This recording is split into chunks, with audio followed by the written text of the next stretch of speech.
आपका मेरे channel digital story में स्वागत है। अगर आप चैनल पर नए हैं तो चैनल को सब्सक्राइब जरूर करें। वीडियो को लाइक और शेयर जरूर करें। आज हम एक लकड़हारे की कहानी सुनेंगे। बहुत समय पहले की बात है, एक छोटे से गांव में एक गरीब लकड़हारा रहता था। उसका नाम रामू था। रामू बहुत मेहनती और ईमानदार व्यक्ति था, लेकिन उसके पास बहुत कम संपत्ति थी। उसकी जिंदगी की रोजी रोटी केवल जंगल से लकड़ियां काटकर उन्हें बेचने पर निर्भर थी। हर दिन वो सुबह सुबह उठता, अपने पुराने कुल्हाड़ी को उठाता और जंगल की ओर चला जाता। वहां वह दिन भर मेहनत करता, सूखी लकड़ियां इकट्ठा करता और उन्हें गांव के बाजार में बेचता। लेकिन इतनी कड़ी मेहनत के बावजूद वह मुश्किल से ही अपने परिवार का पेट पाल पाता था। रामू का एक छोटा सा परिवार था, जिसमें उसकी पत्नी और 2 बच्चे थे। उसकी पत्नी सुमन घर का कामकाज संभालती और बच्चों की देखभाल करती थी। दोनों बच्चे बहुत प्यारे और समझदार थे। हालांकि परिवार बहुत गरीब था, लेकिन वे सब एक दूसरे से बहुत प्यार करते थे और हमेशा खुश रहने की कोशिश करते थे। जंगल का सफर और पेड़ की कहानी। एक दिन रामू हमेशा की तरह अपने काम पर निकला। वो अपने कंधे पर कुल्हाड़ी लिए जंगल के रास्ते पर चल रहा था।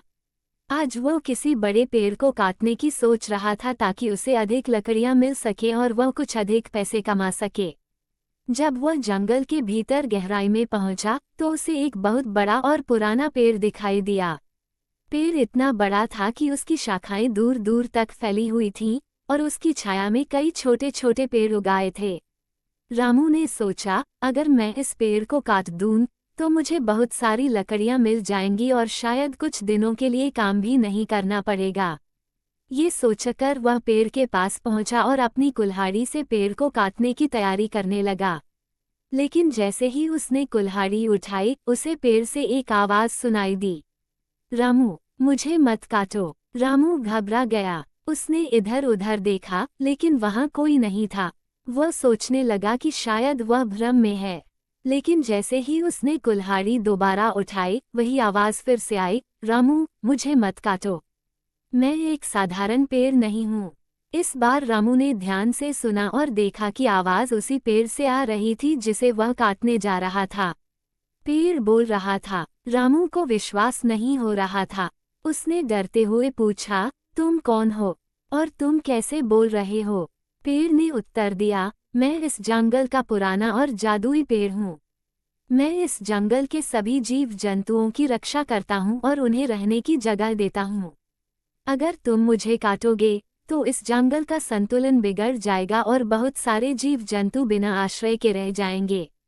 पेड़ की रहस्यमयी शक्तियाँ। रामू को पेड़ की बात सुनकर बहुत आश्चर्य हुआ। उसने सोचा, अगर यह पेड़ सचमुच जादुई है तो इसे काटना गलत होगा। रामू ने अपनी कुल्हाड़ी नीचे रख दी और पेड़ से कहा, मुझे माफ करना। मैं नहीं जानता था कि तुम जादुई हो। मैं तुम्हें नुकसान नहीं पहुंचाऊंगा, लेकिन मैं बहुत गरीब हूं और मेरे पास बहुत कम साधन हैं। मैं अपनी पत्नी और बच्चों के लिए रोजी रोटी कमाता हूँ। अगर मैं लकड़ियाँ नहीं काटूंगा तो हम भूखे मर जाएंगे। ये सुनकर पेड़ ने कहा, तुम बहुत ईमानदार और नेकदिल इंसान हो रामू। मैं तुम्हारी मदद कर सकता हूँ, लेकिन तुम्हें मेरी बात माननी होगी। मैं तुम्हें हर दिन कुछ सोने के सिक्के दूंगा ताकि तुम और तुम्हारा परिवार आराम से जीवन जी सके। लेकिन इसके बदले में तुम्हें वादा करना होगा कि तुम कभी किसी पेड़ को नुकसान नहीं पहुंचाओगे। रामू को ये सुनकर बहुत खुशी हुई। उसने पेड़ से वादा किया, मैं कभी भी किसी पेड़ को नुकसान नहीं पहुंचाऊंगा। मैं हर रोज मेहनत करता रहूंगा, लेकिन पेड़ों की रक्षा करूंगा। रामू का बदलता जीवन। उस दिन से रामू का जीवन बदल गया। हर दिन जब वह जंगल में आता, पेड़ उसे सोने के सिक्के दे देता। रामू उन्हें लेकर घर लौटता और अपने परिवार की देखभाल करता। अब उसके पास पर्याप्त पैसे थे। उसने अपने बच्चों की शिक्षा के लिए कुछ धन बचाना शुरू कर दिया और गांव में भी उसकी इज्जत बढ़ने लगी। रामू अब ज्यादा खुशहाल था, लेकिन उसने कभी भी पेड़ को नुकसान पहुंचाने के बारे में नहीं सोचा। रामू और उसका परिवार अब अच्छी स्थिति में थे। रामू ने गांव में एक नया घर बनवाया और अपने परिवार को एक बेहतर जीवन देने के लिए जो कुछ भी संभव था, वह किया। वह हर दिन जंगल जाता, पेड़ से सोने के सिक्के लेता और बदले में पेड़ों की रक्षा करता। लालच का उदय। समय बीतता गया और रामू का जीवन पहले से कहीं बेहतर हो गया। लेकिन जैसे जैसे उसकी स्थिति सुधरी, उसके मन में धीरे धीरे लालच घर करने लगा। अब वह सोने के सिक्कों से संतुष्ट नहीं था। वह सोचने लगा, अगर यह पेड़ मुझे हर दिन सोने के कुछ सिक्के दे सकता है, तो इसमें और भी सोना होगा। मैं क्यों न इसे काटकर सारा सोना एक ही बार में निकाल लूं। रामू ने इस विचार को पहले नकार दिया, लेकिन धीरे धीरे उसके मन में लालच और गहराता गया। एक दिन उसने ठान लिया कि वह पेड़ को काटेगा और उसका सारा सोना ले जाएगा। उसने सोचा, मैंने इतने दिनों तक पेड़ की रक्षा की है, अब यह मेरा हक है कि मैं इससे सारा सोना ले लूं। लालच का नतीजा। अगले दिन रामू ने अपनी कुल्हाड़ी उठाई और पेड़ के पास पहुंचा। उसने पेड़ से कहा, आज मैं तुम्हें काटूंगा और तुम्हारे अंदर का सारा सोना निकाल लूंगा। पेड़ ने उसे बहुत समझाने की कोशिश की, रामू, ऐसा मत करो। अगर तुम मुझे काटोगे तो तुम्हें कुछ नहीं मिलेगा। तुमने जो वादा किया था उसे मत तोड़ो। लेकिन रामू अब पूरी तरह से लालच में डूब चुका था। उसने पेड़ की बात नहीं सुनी और कुल्हाड़ी से उसे काटना शुरू कर दिया। जैसे ही उसने पहला वार किया, पेड़ से सोने की जगह धूल और राख निकलने लगी। रामू घबरा गया, लेकिन वह फिर भी नहीं रुका। उसने और जोर से वार किया, लेकिन हर बार पेड़ से सोने की जगह राख और धूल ही निकलती रही। अंत में जब पेड़ पूरी तरह से गिर गया, तो रामू को कुछ भी नहीं मिला। उसका लालच उसे अंधा बना चुका था और अब वो खाली हाथ खड़ा था।